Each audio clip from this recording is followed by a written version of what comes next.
ભરૂચ જિલ્લાના વાગરા તાલુકાના જાગેશ્વર ગામના સ્થાનિક રહીશો પોતાના વ્યાજબી હક અને અન્યાય સામે અવાજ ઉઠાવવા માટે રિલાયન્સ કંપની સામે આંદોલન કરવા મજબૂર બન્યા છે.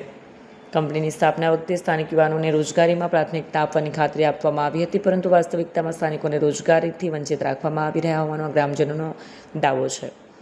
ગ્રામજનોએ અગાઉ પણ કંપની શાસન અને સ્થાનિક તંત્રને અનેકવાર લેખિત તથા મૌખિક રજૂઆતો કરી હતી. તેમ છતાં કોઈ સકારાત્મક પગલાં ન લેવાતા ગ્રામજનોને ગાંધી ચિંતા માર્ગ આંદોલન કરવાની ફરજ પડી છે.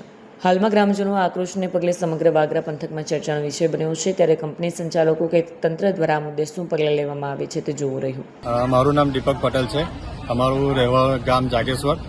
અમારો મુખ્ય મુદ્દો છે જાગેશ્વર ગામનો કે જમીન જીઆઈડીસીમાં આપ્યા પછી આજે હવે રિલાયન્સ કંપની એ જગ્યા ઉપર આવી છે, તો અમને લેન્ડ યુઝર તરીકે જે નોકરી મળવી જોઈએ તે મળેલ નથી અને જણાવ્યા બાદ એમને ના પાડી છે, જેને લઈને અમારું સમગ્ર ગ્રામ તાલુકાના સમગ્ર ખેડૂતો આજે ગેટની સામે ગાંધી ચિંતા માર્ગે ધરણા પર બેઠા છે. આ લડત કેટલા સમયથી લડી રહ્યા છો? આ લડત અમારી છેલ્લા 2 વર્ષથી ચાલી રહી છે. શું રિઝલ્ટ, શું વાતચીત થાય છે? શું રિઝલ્ટની અંદર એવું છે કે અમે અત્યાર સુધી મુખ્યમંત્રી સાહેબ સુધી અમે અરજી આપી છે, પરંતુ એના સુધી અત્યાર સુધી કોઈ અમનું નિરાકરણ આવેલ નથી અને કંપની કોઈ અમને યોગ્ય પોઝિટિવ જવાબ આપતી પણ નથી. કંપની સાથે વાતચીત થાય છે તો શું જણાવે છે? કંપની સાથે અમારી 2 વખત મિટિંગ થઈ, જેની અંદર જીઆઈડીસી પણ હાજર હતી, જીપીસીપી પણ હાજર હતી.